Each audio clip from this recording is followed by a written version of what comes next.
Hello everyone, स्वागत है आप सभी का मेरे यूट्यूब चैनल में। तो आज हम लोग झारखंड से संबंधित कुछ ऐसे महत्वपूर्ण प्रश्नों के ऊपर चर्चा करेंगे जो झारखंड से संबंधित प्रत्येक परीक्षाओं में अक्सर करके पूछे जाते हैं। तो चलिए स्टार्ट करते हैं और देखते हैं आज का पहला प्रश्न क्या है।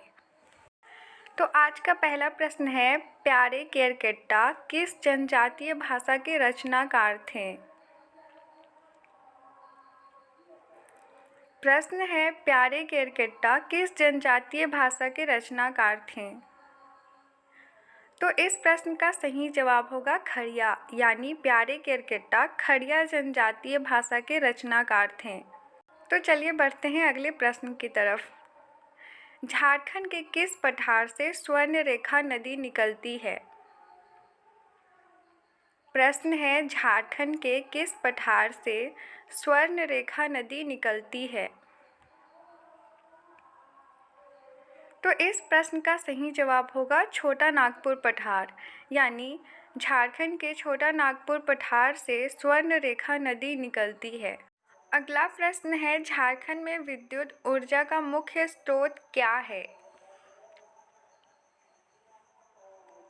प्रश्न है, झारखंड में विद्युत ऊर्जा का मुख्य स्रोत क्या है? तो इस प्रश्न का सही जवाब होगा तापीय विद्युत, यानी झारखंड में विद्युत ऊर्जा का मुख्य स्रोत तापीय विद्युत है। अगला प्रश्न है, भूमिज विद्रोह के नेता कौन थे?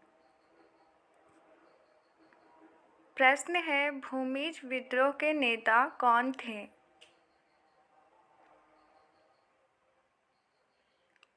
तो इस प्रश्न का सही जवाब होगा गंगा नारायण सिंह, यानी भूमिज विद्रोह के नेता गंगा नारायण सिंह थे। अगला प्रश्न है, चंद्रपुरा ताप विद्युत गृह किस जिले में स्थित है?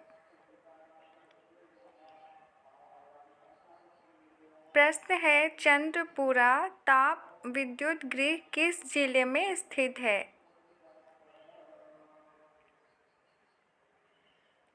तो इस प्रश्न का सही जवाब होगा बोकारो, यानी चंद्रपुरा ताप विद्युत गृह बोकारो जिले में स्थित है। चलिए बढ़ते हैं अगले प्रश्न की तरफ। जैन धर्म के पहले तीर्थकर कौन थे? प्रश्न है, जैन धर्म के पहले तीर्थकर कौन थे?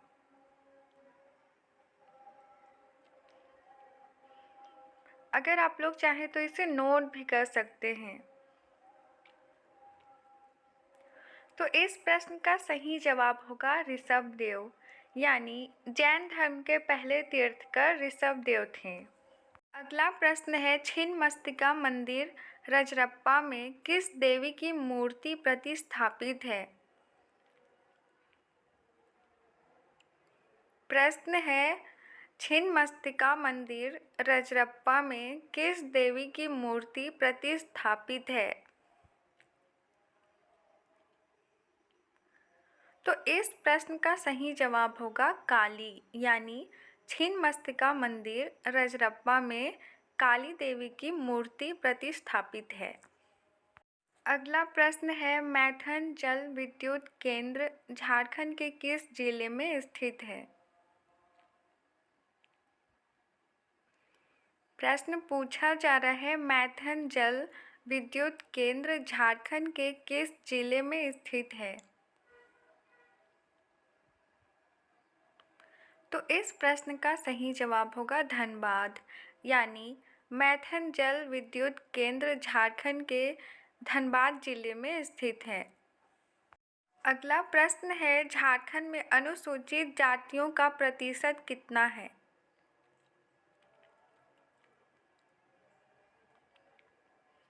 प्रश्न है, झारखंड में अनुसूचित जातियों का प्रतिशत कितना है? तो इस प्रश्न का सही जवाब होगा 12.1%, यानी झारखंड में अनुसूचित जातियों का प्रतिशत 12.1 है। अगला प्रश्न है, दुमका का हिजला मेला किस नदी के तट पर आयोजित किया जाता है?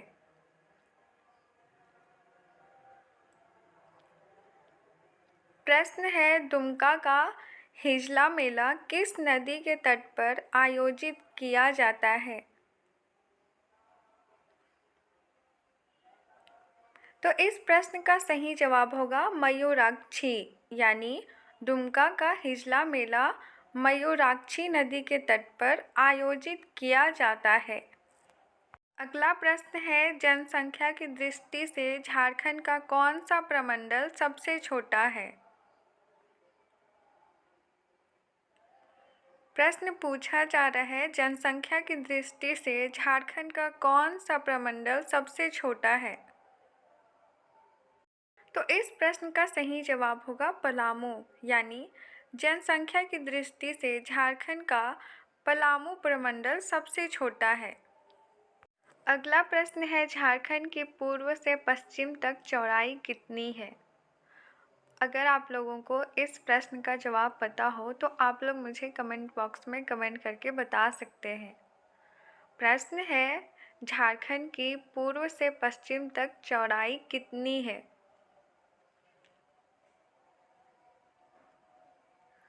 तो इस प्रश्न का सही जवाब होगा 463 किलोमीटर, यानी झारखंड की पूर्व से पश्चिम तक चौड़ाई 463 किलोमीटर है। अगला प्रश्न है, झारखंड में कृषि की निजी भूमि को क्या कहते हैं? प्रश्न है, झारखंड में कृषि की निजी भूमि को क्या कहते हैं? तो इस प्रश्न का सही जवाब होगा दोन, यानी झारखंड में कृषि की निजी भूमि को दोन कहा जाता है। अगला प्रश्न है, झारखंड में सबसे बड़ी नदी कौन सी है? प्रश्न पूछा जा रहा है, झारखंड में सबसे बड़ी नदी कौन सी है?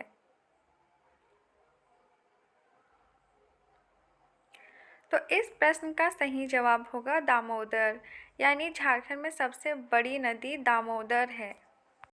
अगला प्रश्न है, मक्का की फसल झारखंड के किस जिले में सर्वाधिक होती है?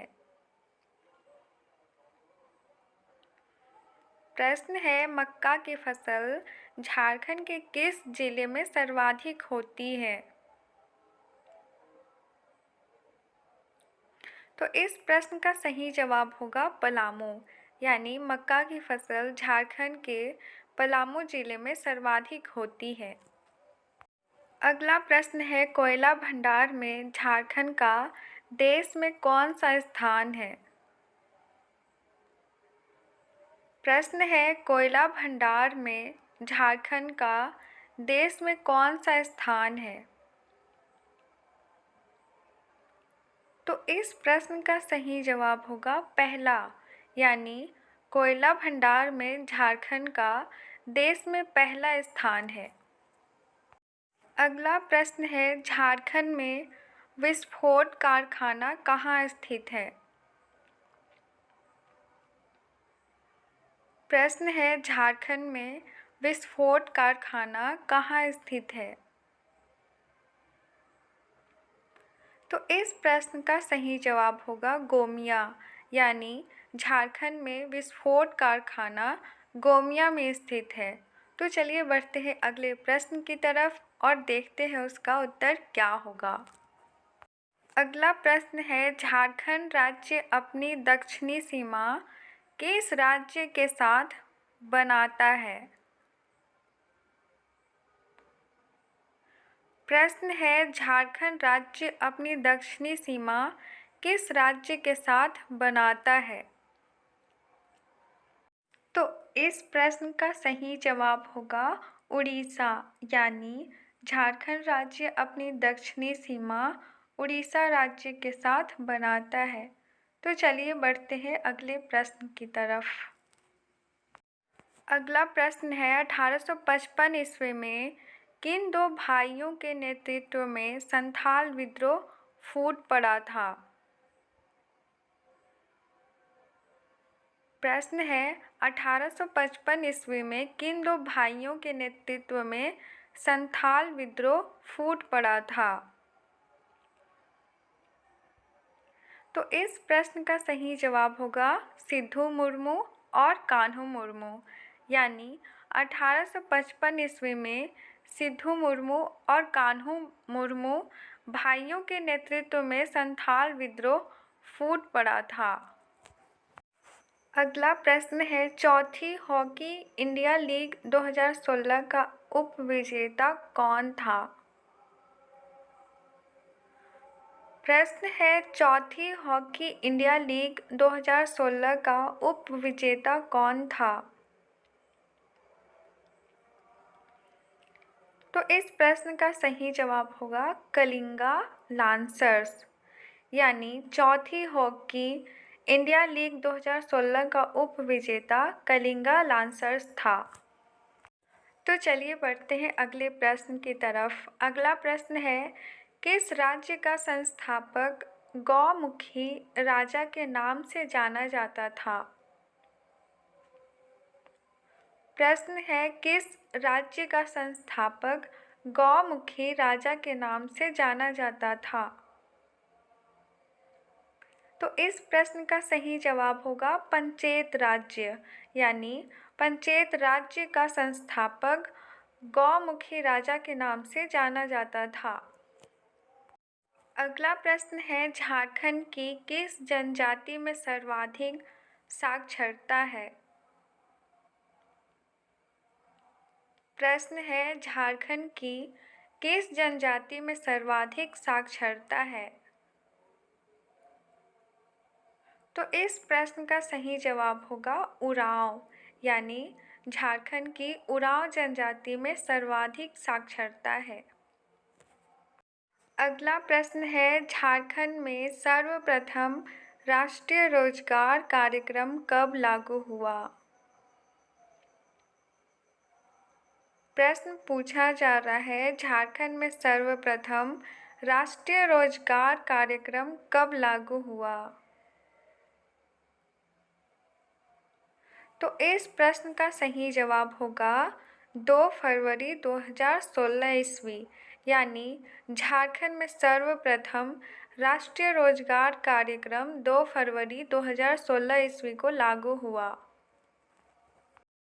अगला प्रश्न है Tata iron and steel company की स्थापना कब हुई थी? प्रश्न है Tata iron and steel company की स्थापना कब हुई थी? तो इस प्रश्न का सही जवाब होगा 1907 ईस्वी। यानी Tata iron and steel company की स्थापना 1907 ईस्वी को हुई थी। तो चलिए बढ़ते हैं अब अगले प्रश्न की तरफ और जानते हैं उसका उत्तर क्या होगा। अगला प्रश्न है झारखंड के किस जिले में भारत की अभ्रक राजधानी के नाम से जाना जाता है? प्रश्न है झारखंड के किस जिले में भारत की अभ्रक राजधानी के नाम से जाना जाता है?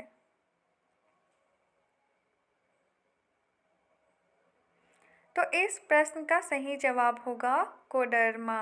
यानी झारखंड के कोडरमा जिले में भारत की अभ्रक राजधानी के नाम से जाना जाता है। पढ़ाई से संबंधित इसी तरह के और वीडियोस पाने के लिए प्लीज़ मेरे चैनल पार्वती वॉइस टीवी को सब्सक्राइब कीजिए। और अगर वीडियो पसंद आई हो और यूज़फुल रहा हो तो प्लीज़ मेरे वीडियो को लाइक और शेयर ज़रूर कीजिए। वीडियो पूरा देखने के लिए आपका बहुत बहुत धन्यवाद।